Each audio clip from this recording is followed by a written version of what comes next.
परत जो मामले खुले, वही भ्रष्ट जारोली जिसने राजस्थान के लाखों विद्यार्थियों पर कुठाराघात किया है, और उस कुठाराघात का नतीजा ये रहा कि जब भारतीय जनता युवा मोर्चा ने पूरे प्रदेश में प्रदर्शन शुरू किया, तो कल यही नज़ारा कोटा में था। विद्यार्थियों पर युवा मोर्चे के कार्यकर्ताओं ने हिमांशु जी के नेतृत्व में वहाँ आंदोलन की शुरुआत की, और आज जयपुर में हम लोग प्रशासन को इतला दी थी, पहले ऐलान किया था कि हम शांतिपूर्ण प्रदर्शन करेंगे। हम मुख्यमंत्री जी से बात करना चाहते हैं कि वो सीबीआई को जांच क्यों नहीं दे रहे, क्योंकि इतने झूठ के बाद ये आशंका है कि राजस्थान की सरकार, क्योंकि उनके खुद के बड़े बड़े लोग शामिल हैं, और राजीव गांधी स्टडी सर्किल जो कांग्रेस का ही आनुषंगिक संगठन है, उसके लोगों के शामिल होने से, प्राइवेट लोगों के द्वारा परीक्षाएं कराए जाने से, उस परीक्षा केंद्र पर जहां परीक्षा के पेपर संग्रहण केंद्र पर जहां सीसीटीवी कैमरे के ऑर्डर के बावजूद लगाए नहीं गए, और ये स्वीकार कर लिया गया कि स्ट्रांग रूम से पेपर चोरी हुए, और इसलिए ये आशंका है कि इस पर सरकार ने छोटी मछलियों पर तो हाथ मारा है एसओजी ने, लेकिन बड़े मगरमच्छ अभी बचे हुए हैं। और यदि राजस्थान के सरकार, राजस्थान के मुख्यमंत्री अपने आप को गांधी जी का अवतार कहते हैं, उनमें नैतिकता और ईमान है, तो उनको उन तमाम भ्रष्ट लोगों को बेनकाब करना चाहिए। उनका बड़ा राजनीतिक लंबा जीवन है, वो शुचिता की बात करते हैं। अब उनके ईमान पर एक प्रश्न खड़ा हुआ है और नैतिकता है, तो उनको इसकी जांच सीबीआई को सौंप देनी चाहिए, क्योंकि राजस्थान की सरकार की सरपरस्ती में अब लगता नहीं है निरपेक्ष जांच हो पाएगी। कदाचित वो नहीं चाहेंगे कि उनके जो मातहत लोग हैं, उनके शागिर्द हैं, वो किसी तरीके से लिप्त हों, पर ये राजस्थान के लिए दुर्भाग्यपूर्ण है। मुझे ये भी अफसोस है कि हम लोग शांतिपूर्ण प्रदर्शन कर रहे थे, और उस प्रदर्शन के दौरान जिस तरीके से हमारे कार्यकर्ताओं पर 35 के लगभग जिन लोगों को, और उसमें 15-16 को सीरियस इंजरी है, 2-3 लोग ऐसे हैं जिनके सर में चोटें आई हैं, मुझ पर लाठी चलाने की कोशिश हुई, मैंने अपने हाथ से उसको रोका, और मेरे पीछे जितने कार्यकर्ता थे उनको बेदर्दी से, बेरहमी से मारा। मुझे लगता है कि राजस्थान का नौजवान अब बर्दाश्त नहीं करेगा।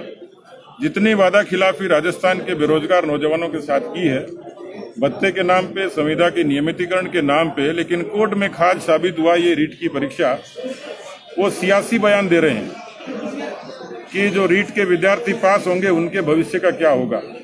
मुझे लगता है, मुझे आशंका है कि इस परीक्षा में निरपेक्ष तरीके से कोई ईमानदार और प्रतिभाशाली विद्यार्थी, उसके भविष्य पर सीधे सीधे आंच आएगी, उसको कांग्रेस पार्टी के लोग नहीं आने देंगे, क्योंकि इसमें वही लोग भर्ती होंगे जो कांग्रेस के मेंबर्स के परिवारों के लोग हैं।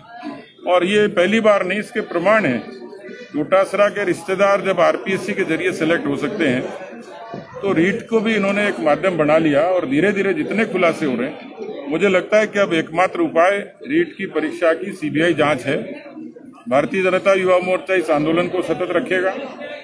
हम लोग भी सदन में मुखर तरीके से रखेंगे। 8 तारीख को पूरा विधायक दल गांधी जी की प्रतिमा के नीचे धरना देगा, और 9 तारीख को जब सदन जुड़ेगा, 8 तारीख की विधायक दल की बैठक में हम पूरी रणनीति पर विचार करेंगे। लेकिन इस बात को अब स्वीकार नहीं किया जा सकता, सीबीआई जांच से कम कुछ भी स्वीकार नहीं होगा। क्या कुछ लोगों को बचाने के लिए जारोली को सिर्फ बली का कोशिश हुई है? प्रदीप पाराशर को बर्खास्त करके लिपापोती हुई है।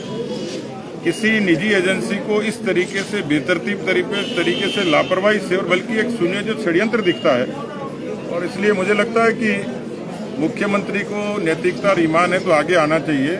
उन मंत्रियों के, सरकार के अधिकारियों के, उन नुमाइंदों को उनको प्रस्तुत करना चाहिए, उनको दंडित करना चाहिए।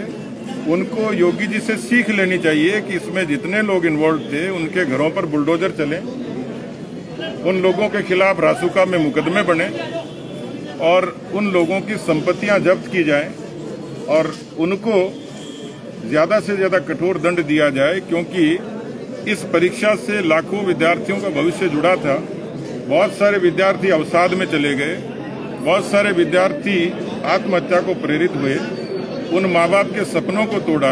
तो मुझे लगता है कि अब राजस्थान की सरकार नैतिक रूप से पतित हो चुकी है। और सदन में और सड़क पर संघर्ष इसका एक उपाय है। मुख्यमंत्री जी या तो खुद आकर इस बात की जिम्मेवारी लेके और कार्रवाई करें। पुनिया जी, प्रदर्शन और उसके बाद की बनी स्थितियों में आप आम बजट पर ध्यान दे पाए क्या, उसके हाइलाइट्स पर? बजट मैंने रास्ते में सुबह देखा था, बीकानेर से जब आ रहा था। केंद्र का बजट कई मायनों में अहम है। सबसे पहली बात तो यह है कि किसानों के लिए एमएसपी अब सीधे उनके खातों में जमा होगी, कृषि उपकरण सस्ते होंगे और 80 लाख लोगों को नए घर मिलेंगे। इसी के साथ 60 लाख बेरोजगारों को नौकरियों के अवसर खुलेंगे। इंफ्रास्ट्रक्चर के लिए 25,000 करोड़ का प्रावधान हुआ, 20,000 करोड़ का, 25,000 किलोमीटर लंबी सड़कों के लिए और प्रावधान हुआ है। इस डिजिटल युग में हर क्लासरूम तक विद्यार्थियों को पढ़ाई के लिए क्लासरूम डिजिटल होंगे। क्रिप्टो करेंसी पर 30% का टैक्स लगना, कुल मिलाकर, और कोऑपरेटिव टैक्स को 18 से 15% करना, कुल मिलाकर हर तबके को इसमें छुआ है। हर तबके को राहत देने की कोशिश हुई है। एक बहुआयामी और लोक सम्मत बजट ये है।